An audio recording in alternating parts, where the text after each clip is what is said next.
Salam saudara-saudara dan teman-teman, kembali bersama Eti Sinurat.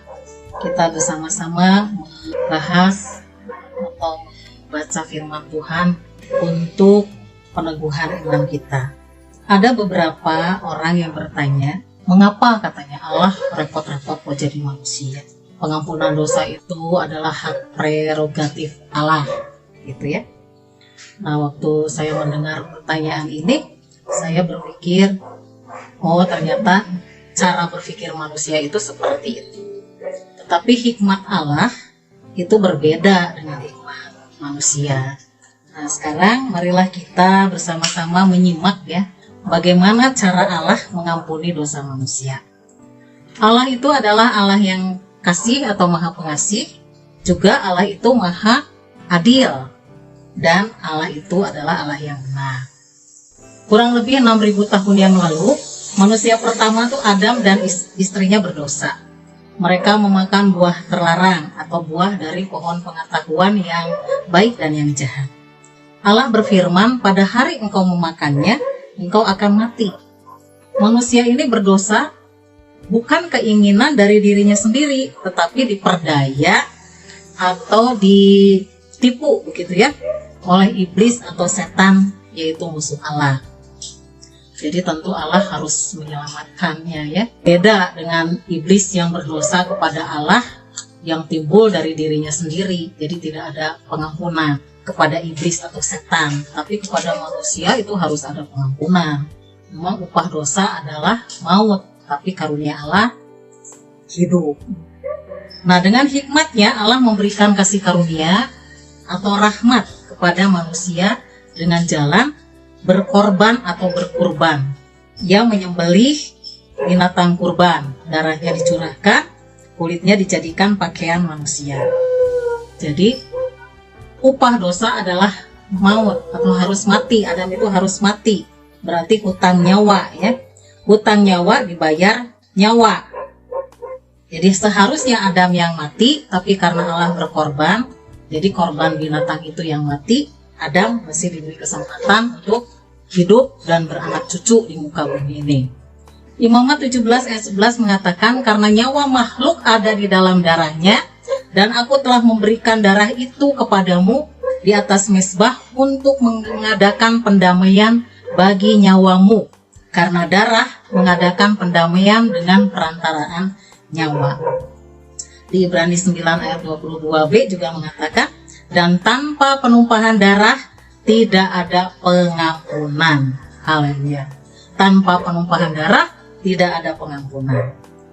Lalu masuk ke generasi yang kedua, yaitu anak-anak Adam, Kain dan Habel.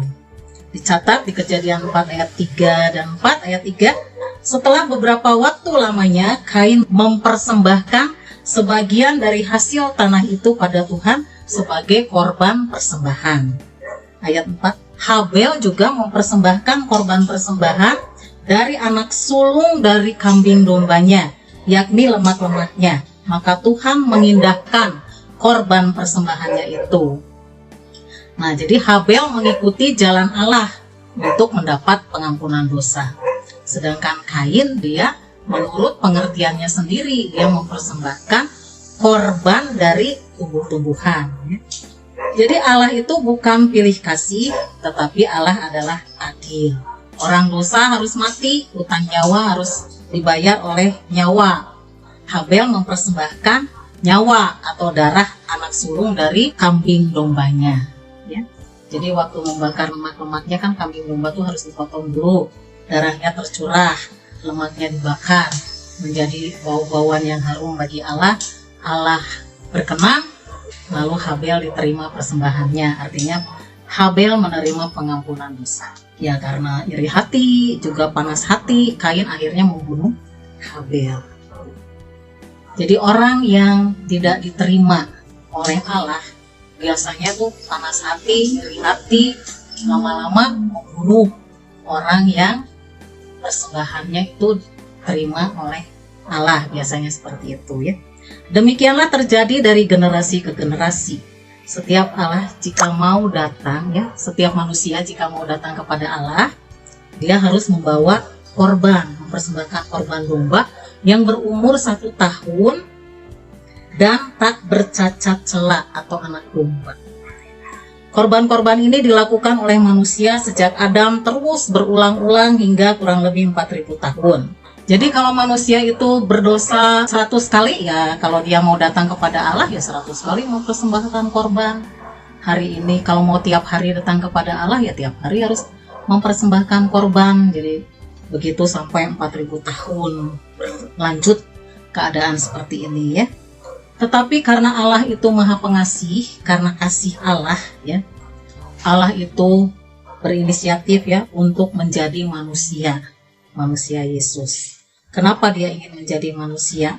Karena dia ingin menjadi kurban, dia ingin berkorban bagi manusia sekali untuk selama-lamanya. Kalau korban binatang, setiap manusia berdosa datang kepada Allah, dia harus persembahkan korban binatang, domba ya. Nanti berdosa lagi, persembahkan lagi, berulang-ulang mempersembahkan. Jadi Allah itu Maha Pengasih, kembali lagi, lalu dia ingin datang menjadi manusia. Kenapa dia harus datang seperti manusia? Karena ya di surga itu tidak ada darah. Di surga itu kan Allah adalah roh, malaikat-malaikat juga roh ya, dari roh, nggak ada darah. Di bumi ada darah binatang ada, tapi hanya berlaku, kalau darah domba itu kan hanya berlaku untuk sekali dosa. Darah manusia banyak, karena di bumi ini banyak manusia, hanya darahnya tidak layak, karena semua manusia telah berbuat dosa, jadi darahnya tidak kudus. Nah, satu-satunya jalan hikmat Allah adalah dia menjadi manusia Yesus. Yesus itu pada saat jadi manusia tidak berdosa, jadi darahnya itu kudus, suci, layak untuk pengampunan dosa ya. Yohanes 10 ayat 17 dan 18 berkata, Bapa mengasihi aku oleh karena aku memberikan nyawaku untuk menerimanya kembali. Ayat 18, tidak seorang pun mengambilnya daripadaku, melainkan aku memberikannya menurut kehendakku sendiri. Aku berkuasa memberikannya dan aku berkuasa mengambilnya kembali. Yohanes 1 ayat 29, pada keesokan harinya Yohanes melihat Yesus datang kepadanya dan ia berkata, lihatlah anak domba Allah yang menghapus dosa dunia. Jadi Yohanes itu udah tahu ya, Yohanes itu seorang nabi, dia tahu bahwa Yesus itu adalah anak domba Allah yang menghapus dosa dunia. Matius 26 ayat 28, Yesus sendiri mengatakan, sebab inilah darahku, darah perjanjian yang ditumpahkan bagi banyak orang untuk pengampunan dosa. Haleluya. Lalu Tuhan Yesus sendiri mengatakan di Matius bahwa ia harus pergi ke Yerusalem dan menanggung banyak penderitaan dari pihak tua-tua, imam-imam kepala, dan ahli-ahli Taurat, lalu dibunuh dan dibangkitkan pada hari yang ketiga. Perkataan ini Tuhan Yesus ulangi sampai 4 kali sebelum kematiannya ya. Jadi dia mengatakan dia itu akan pergi ke Yerusalem, menanggung banyak penderitaan dari pihak tua-tua, imam-imam kepala, ahli-ahli Taurat, lalu dibunuh, dibangkitkan pada hari yang ketiga. Itu ditulis baik di Injil Matius, Markus, Lukas, Yohanes. Jadi di 4 kitab Injil. Roma 3 ayat 25-26 mengatakan, Kristus Yesus telah ditentukan Allah menjadi jalan pendamaian karena iman dalam darahnya. Hal ini dibuatnya untuk menunjukkan keadilannya, karena ia telah membiarkan dosa-dosa yang telah terjadi dahulu pada masa kesabarannya. Maksudnya ialah untuk menunjukkan keadilannya pada masa ini, supaya nyata bahwa ia benar dan membenarkan orang yang percaya kepada Yesus. Puji Tuhan. Karena Allah itu adil, benar juga ya, maka dia datang sebagai manusia menjadi korban, menyerahkan nyawanya sendiri. Jadi waktu Yesus disalib itu bukan karena kekalahan Yesus ya sampai bisa ditangkap, tapi Yesus sendiri yang menyerahkan dirinya sebagai korban. Itulah maksudnya Yesus datang ke dunia ini. Ibrani 9 ayat 13-14, sebab jika darah domba jantan dan darah lembu jantan dan percikan abu lembu muda menguduskan mereka yang najis, sehingga mereka disucikan secara lahiriah, betapa lebihnya darah Kristus yang oleh Roh yang kekal telah mempersembahkan dirinya sendiri kepada Allah sebagai persembahan yang tak bercacat, akan menyucikan hati nurani kita dari perbuatan-perbuatan yang sia-sia, supaya kita dapat beribadah kepada Allah yang hidup.